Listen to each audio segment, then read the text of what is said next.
ایک اور آیت سورۃ آل عمران کی ہے، یہ سارے دین کی روح ہے اور یہ دین کا مرکزی نقطہ ہے، مرکزی نقطہ۔ جیسے گاڑی ہوتی ہے نا، اس کا بیلنس کیا جاتا ہے تو پھر وہ صحیح چلتی ہے۔ اس کا ایک نقطہ ہوتا ہے، اس پر آ کر چاروں ٹائروں کو ایک جیسے زاویے پر جمع کرنا ہوتا ہے، پھر وہ صحیح چلتی ہے۔ اگر وہ بیلنس آؤٹ ہو جائے تو وہ سوزوکی ہو یا لینڈ کروزر ہو، وہ سیدھی نہیں چلے گی، کبھی یوں ہو جائے گی، کبھی یوں ہو جائے گی، کبھی یوں، وہ خود بھی تھکے گی اور مسافر کو بھی تھکائے گی۔ تو ہر چیز کا سینٹر پوائنٹ جب صحیح ہوتا ہے تو وہ چیز صحیح چلتی ہے۔ اسلام کا جو مرکزی نقطہ اور پوائنٹ ہے وہ نرمی ہے، شدت نہیں، وہ نرمی ہے، وہ عبادات اور باقی ساری چیزیں اپنی اپنی جگہ پر، لیکن ان سب کو جوڑنے والی جو چیز ہے وہ نرمی ہے۔ یہ میں نے کہاں سے لیا؟ میں ایک دفعہ جا رہا تھا پاناما، تو سورہ کہف کو دیکھ کے پڑھ رہا تھا، ویسے مجھے یاد ہے میں دیکھ کے پڑھ رہا تھا۔ تو جب میں ولیتلطف پر پہنچا تو حاشیے میں لکھا تھا نصف القرآن۔ تو میں ایسی تھوڑی دیر سوچ میں پڑا کہ یہ اللہ تو قادر ہے، یہاں کوئی لفظ لا سکتے تھے اللہ تعالیٰ، یہ کیوں لائے ولیتلطف؟ حد سے زیادہ نرمی کا معاملہ کرنا۔ وہ جو روٹی لینے میں گیا ترکی میں، ترسوس ایک جگہ ہے جہاں اردن والے بھی دعویٰ کرتے ہیں کہ یہاں سے اصحاب کہف، میں نے وہ بھی دیکھا ہے، اور ترکی والے بھی کہتے ہیں میں نے وہ بھی دیکھا ہے۔ تو ترکی والا قرآن کی تعبیر سے زیادہ جوڑ کھاتا ہے، اردن والا جوڑ نہیں کھاتا ہے۔ اس کا ولیتلطف، اے بھائی کوئی بھاؤتاؤ کے چکر میں نہ پڑنا، بڑی نرمی سے پیار محبت سے بار روٹی لے کے آجا، بھوک لگی۔ اور صیغہ مبالغے کا ہے، تلطف، تفاعل، مبالغہ اور تکلف۔ تو تمہارے اندر اگر سختی ہے پھر بھی تم با تکلف نرمی کرو، تمہارے اندر شدت ہے پھر بھی اپنے اوپر نرمی طاری کرو۔ تو یہاں سے مجھے یہ بات سمجھ میں آئی کہ پوری شریعت کا سینٹر پوائنٹ قرآن ہے، اور قرآن کا سینٹر پوائنٹ نرمی ہے، ولیتلطف۔ اب ہمارے ڈانٹ ڈپٹ کو بزرگی سمجھا جاتا، ڈانٹ ڈپٹ کو تربیت سمجھا جاتا۔ استاد شاگرد کو ڈانٹ رہے ہیں، پیر مریدوں کو ڈانٹ رہے ہیں، امیر مامور کو ڈانٹ رہے ہیں، والدین اولاد کو ڈانٹ رہے ہیں، اور میرا اللہ کہہ رہا ہے نرمی۔ اب آیت سنو، یہ بات سمجھ میں آ گئی؟ اب آیت سنو، اللہ تعالیٰ فرما رہا ہے اپنے محبوب سے، فَبِمَا رَحْمَةٍ مِّنَ اللَّهِ لِنْتَ لَهُمْ وَلَوْ كُنْتَ فَظًّا غَلِيظَ الْقَلْبِ لَانفَضُّوا مِنْ حَوْلِكَ فَاعْفُ عَنْهُمْ وَاسْتَغْفِرْ لَهُمْ وَشَاوِرْهُمْ فِي الْأَمْرِ فَإِذَا عَزَمْتَ فَتَوَكَّلْ عَلَى اللَّهِ إِنَّ اللَّهَ يُحِبُّ الْمُتَوَكِّلِينَ۔ سبحان لنت لہم برحمت اللہ، یہ ہونا چاہیے، جو نحو کا قاعدہ فعل پہلے ہوتا ہے اس کے متعلقات بعد میں ہوتے ہیں۔ تو لنت لہم برحمت اللہ، آپ اللہ کی رحمت سے نرم ہو کے اپنی امت کے لیے۔ لیکن اللہ تعالیٰ نے فبما، اللہ نے اپنے نبی پر جتنے احسان قرآن میں بتلائے ہیں، الم یجدک یتیما فآوی ووجدک ضالا فہدی ووجدک عائلا فاغنی الم نشرح لک صدرک ووضعنا عنک وزرک الذی انقض ظہرک ورفعنا لک ذکرک انا اعطیناک الکوثر هو الذی ایدک بنصرہ وبالمؤمنین۔ اب قرآن میں دیکھو، وکان فضل اللہ علیک کبیرا، اللہ نے قرآن میں اپنے نبی پر جو احسان کیے وہ بتائے اور جتلائے کہ ہم نے آپ کے ساتھ یہ کیا، یہ کیا، یہ کیا، یہ کیا۔ یہ احسان جیسے اللہ نے بتایا ہے نا اپنے نبی کو، یہ احسان نرمی والا جس طریقے سے بتایا، اس طریقے سے کسی احسان کو ذکر نہیں کیا۔ فبما، میرے ہاتھوں کو دیکھو، ہم جب کہتے ہیں بہت بڑا، اس سے آگے تو ہمارے ہاتھ نہیں جاتے نا۔ تو میرا ایک بھتیجا تھا تو دیر سے بولا، جب وہ گاڑی پہ ہوتا تو ہم کہتے کس چیز پر آئے ہو، تو وہ یوں کرتا، اور جب وہ بس پہ آتا تو کہتا ایسے ایسے کرتا، ایسے ایسے، کہ بھائی بس بڑی ہوتی ہے نا تو اس کا یوں اشارہ کرتا، اور گاڑی چھوٹی تو اس کا یوں اشارہ کرتا۔ تو فبما، یہ جو فبما رحمہ ہے نا، یہ زمین آسمان سے بھی باہر نکل گیا ہے، وہ مشرق و مغرب سے پار ہو گیا، شمال جنوب سے پار ہو گیا، فوق تحت سے پار ہو گیا ہے۔ اللہ تعالیٰ فرما رہا ہے میرے محبوب، میری اتنی بڑی رحمت آپ پر آئی جس کو آپ کے رب کے سوا کوئی نہیں جانتا، اور پھر آپ نرم ہو گئے، نرم ہو گئے۔ ان اللہ لا یعطی علی الرفق ما لا یعطی علی العنف، اللہ جو نرمی پہ دیتا ہے وہ سختی پہ نہیں دیتا۔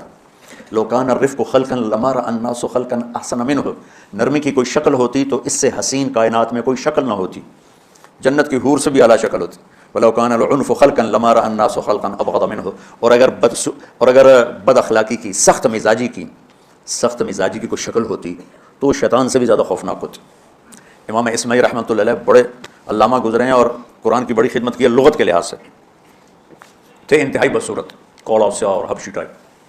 کہنے لگے زندگی میں کبھی دھوکہ نہیں کھایا، سوائے ایک دفعہ ایک لڑکی نے مجھے ایسا بیوقوف بنایا کہ میرے 14 طبق روشن کر دیے، کہ میں جا رہا تھا تو ایک خوبصورت لڑکی نے مجھے مسکرا کے اشارہ کیا، میں کہہ رہا بھائی کوئی میرے اوپر بھی عاشق ہے، تو میں اس کے پیچھے چل پڑا، وہ آگے آگے میں پیچھے پیچھے، وہ آگے آگے میں پیچھے پیچھے، بازاروں میں چلتے چلتے ایک مصور کی دکان پہ پہنچے تو اس نے مصور سے یوں اشارہ کیا اور آگے چلی گئی۔ وہ آگے چلے گی تو میں حیران ہو گیا. میں نے کہا بھائی یہ کیا چکر ہے؟ کہا جی یہ بچی کل میرے پاس آئی تھی کہ مجھے شیطان کی فوٹو بنا کے تو میں نے اسے کہا بیٹی میں نے تو شیطان دیکھا نہیں، تو مجھے دکھا تو میں اس کا فوٹو بناؤں، تو آج تو میں لے کر کہہ رہی تھی یہ ہوتا ہے ایسا ہوتا ہے. تو اگر سختی کی کوئی شکل ہوتی نا تو شیطان سے بھی بدصورت ہوتی. تو ہماری زندگیوں میں جو آئی ہیں نا رکاوٹیں، اس کا کوئی بڑا سبب نہیں ہے. یہ اسباب ہیں چھوٹے چھوٹے مل کے بڑے ہو. زبان کی شدت، بول کی شدت، نظر کی شدت، تانے تشنیع، مار پٹائی، اس نے ہمارے رشتوں کو تار تار کر دیا. اور میں قربان جو میرا اللہ تعالیٰ کہہ رہا ہے لو كنت فظا غلیظ القلب، اگر آپ کی زبان میں شدت ہوتی، آپ کے مزاج میں شدت ہوتی، لانفضوا من حولک. انفضوا کا مطلب بتایا تھا نا کل پرسوں، بھگ دوڑ مچ جانا، پیچھے مڑ کے نہ دیکھنا. معلم محمد مصطفیٰ جیسے ہوں صلی اللہ علیہ وسلم، اور طلبہ اصحاب رسول جیسے ہوں. محمد الرسول اللہ، سورہ فتح اللہ نے یوں ایک آیت محمد الرسول اللہ والذین معہ. یہاں محمد اللہ کے رسول ہیں، یہ دعویٰ ہے کہ یہ میرے رسول ہیں. تو پوچھنے والا پوچھتا ہے کہ اس کی دلیل کیا ہے؟ تو اللہ کہتا ہے اس کے ساتھیوں کو دیکھ لو، ایسے ساتھی صرف نبی کے ہوتے ہیں اور کسی کے نہیں ہوتے. والذین معہ، معیت بہت بڑا شرف ہے. اور وہ کیسے ہیں؟ اشداء علی الکفار ہیں، رحماء بینہم ہیں. وہ کیسے ہیں؟ تراہم رکعا سجدا، کوئی سجدوں میں گڑ گڑا رہا، کوئی رکوع میں گڑ گڑا رہا. اور اخلاص ایک باریک چیز ہے جس کو موت سے پہلے ہم دعویٰ نہیں کر سکتے کہ میں جو کچھ کر رہا ہوں اخلاص سے کر رہا ہوں. لیکن وہ اتنے اللہ کے قریب ہوئے کہ اللہ نے ان کے اخلاص کی خود گواہی دی. یبتغون فضلا من اللہ ورضوانا. میں صرف قرآن سے صحابہ کو بتا رہا ہوں. تتجافى جنوبهم عن المضاجع يدعون ربهم خوفا وطمعا. میرے نبی کے ساتھ چلنے والے صحابہ کیسے ہیں؟ راتوں کو اٹھ اٹھ کے روتے ہیں، بستروں سے جدا رہتے ہیں. کیسے ہیں؟ كانوا قليلا من الليل ما يهجعون، رات کو بہت تھوڑا سوتے ہیں. وبالاسحار هم يستغفرون، اور پھر سحری کے وقت توبہ استغفار کرتے ہیں. یہ کیسے ہیں؟ يؤثرون على انفسهم ولو كان بهم خصاصة، خود بھوکے رہ کر یہ اوروں کو کھانا کھلاتے ہیں. یہ کیسے ہیں؟ لقد رضي الله عن المؤمنين اذ يبايعونك تحت الشجرة فعلم ما في قلوبهم. یہ کیسے ہیں؟ یہ قرآن صرف بتا رہا ہے کہ صحابہ. آخری بات درجہ بندی کی، لا يستوي منكم من انفق من قبل الفتح وقاتل. میرے محبوب آپ کے صحابہ کے دو ہیں جماعتیں، ایک وہ ہیں جو فتح مکہ سے پہلے ایمان لائے، اور ایک وہ ہیں جو فتح مکہ اور اس سے آخر تک ایمان لائے. یہ جو بعد والے ہیں نا یہ پہلے والوں کے برابر نہیں ہو سکتے. اللہ نے فرق مراتب رکھا ہے. لیکن ایک وعدہ میرا آپ کے ساتھ ہے. کیا وہ کیا ہے؟ کلن وعد اللہ الحسنى. میرا وعدہ ہے آپ کے ہر صحابی کو جنت دوں گا، ہر صحابی کو جنت دوں گا. اور یہ پہلی جماعت ہے جن کی حمایت میں قرآن اترتا تھا. اور ایک عجیب ہے، ایک لفظ قرآن کا، ایک لفظ، ایک آیت اتری لا يستوي القاعدون من المؤمنین والمجاہدون فی سبیل اللہ. یہ آیت ایسے اتری جیسے میں نے پڑھا کہ اللہ کے راستے میں جہاد کرنے والے اور گھر بیٹھنے والے برابر نہیں ہو سکتے. عبداللہ بن ام مکتوم نابینا صحابی ہیں. انہوں نے جب آیت سنی کہا یا اللہ یہ کیا کیا؟ وہ میں انا محتاج، میں کتوں جا کے جہاد کرنا ہے، میرے لیے تو گنجائش دے. سبحان اللہ، یہ کیسے لوگ تھے؟ جبریل دوڑے آئے اور وہی کیا لائے؟ ایک لفظ، صرف ایک لفظ کہ یا رسول اللہ فرما رہے ہیں کہ کیا ہے؟ عبس وتولی اذ جاءہ الاعمى. کہا میرے بندے کی فریاد میرے پاس پہنچ چکی ہے، لہٰذا اب اس آیت کو یوں پڑھا جائے لا يستوي القاعدون من المؤمنین غیر اولی الضرر والمجاہدون فی سبیل اللہ. کہ جو معذور ہیں ان کے علاوہ جو صحت مند ٹھیک ٹھاک ہیں وہ اور جو میرے راہ میں ہیں برابر نہیں ہو سکتے.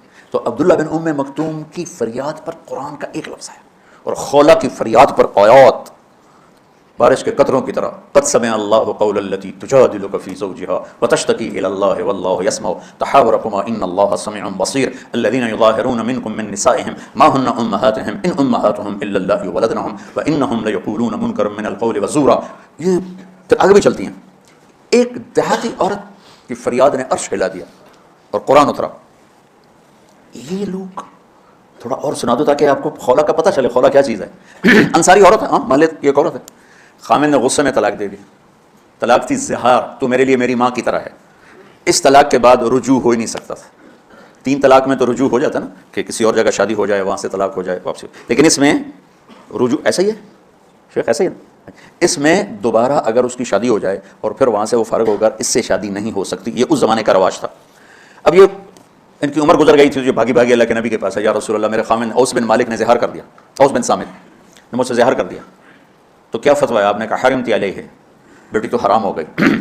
بولیں گے یا رسول اللہ اکل مالی وافنا شبابی، جوانی میری ڈھل گئی، مال میرا کھا گیا وہ، تو میں کہاں جا کے بیٹھوں، ماں باپ میرے نہیں ہیں۔ آپ نے کہا حرمت علیہ، تو اس پہ حرام ہوگا۔ پھر اس نے کہا یا رسول اللہ میرا کیا بنے گا؟ تو آپ چپ ہو گئے؟ کہ جب وہ مانتی نہیں تو کیا کرو، آپ چپ ہو گئے۔ حضرت عائشہ رضی اللہ عنہا آپ کو کنگھی کر رہی تھی، جب اس نے دیکھا اللہ کے نبی نے جواب دینا چھوڑ دیا ہے، کہا چلے ٹھیک ہے میں اپنے رب سے بات کرتی ہوں۔ اس نے وہیں بیٹھے بیٹھے ہاتھ اٹھایا، اللہ ان لی منہ صبیۃ صغار، اے میرے رب میرے چھوٹے چھوٹے بچے، ان ضممتہم الی فجعوا وان ضممتم الیہ فضاعوا، میرے رب میرے چھوٹے چھوٹے بچے، عمر میری ڈھل گئی، میری دوسری شادی نہیں ہو سکتی، ان بچوں کو میں اپنے پاس رکھوں تو ان کو روٹی کہاں سے کھلاؤں، یہ بھوکے مریں گے، خامد کے پاس چھوڑ کے چلے جاؤں تو وہ بھی کمزور ہو چکا ہے، یہ ان کی تربیت کون کرے گا، یہ تو برباد ہو جائیں گے۔ اب اس کی دعا سنو، یا اللہ اپنے نبی کی زبان پر میرے حق میں فیصلہ دے۔ یہ نہیں کہا کہ تو اپنی شریعت کا فیصلہ سنا، کہ اللہ میرے حق میں دینا فیصلہ، اور اللہ تعالیٰ کا قرآن آ گیا، ہاں خولا ہم نے اپنے رحمت کے طفیل تیرے حق میں فیصلہ دے دیا۔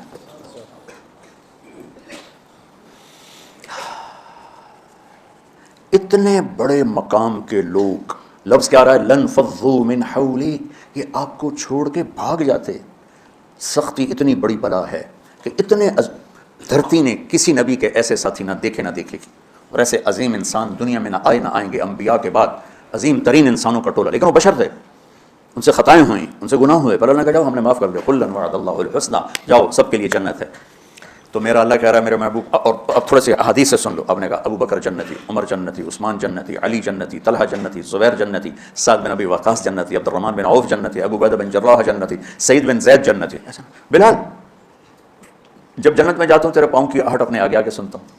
جس نے جنتی عورت کو دیکھنا ہو ام رومان کو دیکھ لے، بڑے بڑا مناقب صحابہ اٹھا کے دیکھو۔ میرا ایک امتی آئے گا جنت کے دروازوں پر تو 8 دروازے کھل کے کہیں گے مرحبا ادھر آ جائیں، ادھر ادھر۔ سلمان فارسی ایسے ہوئے، یا رسول اللہ کون ہے یہ؟ تو نے کہا یہ بیٹھا ہے ابو بکر، اس کو جنت کے 8 دروازے پکاریں گے۔ عمر ایک محل دیکھا بہت عالیشان، میں سمجھا میرا ہے، جب جانے لگا تو فرشتے نے کہا آپ کے غلام عمر بن خطاب کا ہے۔ عثمان جنت میں ہر نبی کا رفیق ہے، میرا رفیق تو ہے۔ پھر حضرت علی کا ہاتھ پکڑ کے کرتے کرتے کرتے یہاں لگا لیا، علی تو بھی خوش ہو جا، جنت میں تیرا گھر میرے گھر کے سامنے ہے۔ طلحہ زبیر، ہر جنتی کا ایک خادم، میرے 2 خادم طلحہ اور زبیر۔ تو اس ایک لائن لگی پڑی ہے، اور میرا اللہ کہہ رہا ہے میرے محبوب اگر آپ کے مزاج میں شدت ہوتی تو ایسے عظیم الشان لوگ آپ کو چھوڑ کے بھاگ جاتے۔ بچو کیا کرو، سنا سنا کے بھی تھک گیا ہوں۔ ایک بلبل ہے کہ ہے محو ترنم اب تک، اس کے سینے میں ہے نغموں کا تلاطم اب تک، قید موسم سے طبیعت رہی آزاد اس کی، کاش گلشن میں کوئی سمجھے فریاد اس کی۔ میں تو پچھلے 20 سال سے فریاد کر رہا ہوں، او بھائیو نرمی اختیار کرو، محبتیں اختیار کرو، نفرت ہو اختلاف کرو، نفرت تو نہ کرو۔ بیوی سے اختلاف ہو گیا ہے تو نفرت تو نہ کرو، بیوی کو خامن سے ہو گیا نفرت تو نہ کرو، بہن بھائیوں میں ہو جاتی اونچ نہیں، نفرت ہے تو نہ کرو، سلام دعا ختم۔ تو آپ فارغ ہونے والے ہو، یہ اسباق یاد رکھو گے تو آپ ہی کو فائدہ ہوگا انشاءاللہ۔ پھر جہاں جاؤ گے گلاب کے پھول کی طرح مہکو گے۔ چمن میں بہت سے پھول ہوتے ہیں لیکن جہاں گلاب کھلا ہوتا ہے سب کی نظر وہیں جا کے ٹکتی۔ تو اگر میں نے یہ اخلاق بنا لی، یہ نرمی اپنے اندر پیدا کر لی، تو اللہ کی قسم گلاب کے پھول کی طرح مہکو گے بھی صحیح، اور پرکشش بھی ہوگی، جاذبیت بھی ہوگی۔ شکلوں کی کشش چند دنوں کے بعد ختم ہو جاتی، اخلاق کی کشش موت تک باقی رہتی۔ جیسے روٹی کی طلب موت تک ختم نہیں ہوتی، باقی چیزیں آدمی کہتا ہے یار گوشت بڑا کھا لیا، دال بناؤ، بھنڈی کھا لیا اب توری بناؤ، لیکن روٹی ایسی ہے کوئی کسی دن جاتا روز ہی روٹی کو اس طرح اندر رچ پچ گئی۔ ایسے اچھے اخلاق روٹی کی طرح جن کی طلب کبھی ختم نہیں ہوتی۔ تو ہمارے علمی حلقے ہوں، دیندار حلقے ہوں، ان سب میں شدت پائی جاتی، ہر درجے کی شدت۔ تم بیچ میں ایک موم بن کے جاؤ، لوہا بن کے نہ جاؤ، موم بن کے جاؤ، اور سارے رشتوں کی تلخیوں کو، اپنے پیجا ایام کی تلخی کو بھی ہنس کے ناصر، غم کے سہنے میں بھی قدرت نے مزہ رکھا ہے۔ تلخیوں کو پینا سیکھو، زبان کو بند کرنا سیکھو، اور پھر مسکرانا سیکھو، اور نرمی کا سلوک سیکھو جو میرے نبی کی سب سے عالی شان صفت فبما رحمت من اللہ۔ یہ واقعہ پتہ کب کا ہے؟ جب احد کی لڑائی میں شکست ہو گئی نا، تو کافی سارے صحابہ میدان چھوڑ کے دوڑ گئے۔ تو جب ابو سفیان کا لشکر واپس چلا گیا تو وہ واپس آئے، وہ سب ڈرے ہوئے تھے کہ اب ہمیں بڑی ڈانٹ پڑے گی۔ شہاب الدین غوری نے تراوڑی کی پہلی جنگ لڑی تھی پرتھوی راج کے خلاف۔ ہم جو چوہان راجپوت ہیں ہم اس کی نسل سے ہیں، پرتھوی راج۔ تو وہ شکست ہو گئی.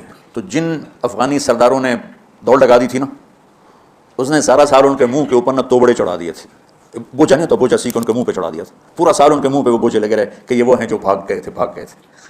بادشاہ تو یوں کرتے ہیں. میرے نبی کے صحابہ جب سہمے آئے کہ بس دیکھو اب کیا بنتا ہے، تو آپ نے مسکرا کے ان کا استقبال کیا. آؤ بھائی آؤ بھائی آؤ بھائی. اس پر میرے اللہ نے یہ کہا، واہ میرے محبوب، یہ آپ کے رب کا آپ پہ احسان ہے کہ آپ نرم ہو گئے، ورنہ ایسے موقعوں پہ تو ڈانٹ ڈپٹ ہوتی، سوڑوا دیا تھا. استنبول کا قلعہ فتح نہیں ہو رہا تھا، سلطان محمد فاتح 21 برس کی عمر، تو اس نے سپہ سالار کو بھرے مجمع میں کوڑوں سے اس کی پٹائی شروع کر دی اور اس کو ہٹا کے دوسرے کو لگا دی. اور میرے نبی کہہ رہے ہیں آؤ بھائی آؤ بھائی آؤ. اوپر اللہ کی محبت دیکھو، اللہ تعالیٰ کہہ رہا ہے میرے نبی معاف کر دیں. پہلے ہی آپ نے معاف کر دیا، پر میں بھی سفارش کرتا ہوں آپ ان کو معاف کر دیں. اور آگے کہتے ہیں واستغفر لہم، اور آپ مجھے بھی کہیں کہ میں بھی معاف کر دوں. کیا لوگ تھے کہ جن کے بارے میں اللہ کہہ رہا ہو مجھے کہو میں ان کو معاف کر دوں. ایسے عظیم لوگ بھی شدت برداشت نہ کر پاتے. بھائیو میری فریاد سمجھو اللہ کے واسطے، نرمی اختیار کرو، نرمی اختیار کرو، نرمی اختیار کرو. سختی کے بغیر جی کام نہیں چلتا ہے. ارے یہ بکواس ہے، تمہارے نفس کی شرارت ہے. میرے نبی فرما رہے ہیں نرمی پہ جو اللہ کرتا ہے وہ سختی پہ نہیں کرتا ہے. ٹھیک ہے، سر ساتھ نہیں دے رہا درد کی وجہ سے، اسی میں برکت سمجھ لو. سبحانک اللہم و بحمدک، اشہد ان لا الہ الا انت، استغفرک واتوب الیک. اللهم انا نسألک من خیر ما تعلم ونعوذ بک من شر ما تعلم ونستغفرک لما تعلم انک علام الغیوب.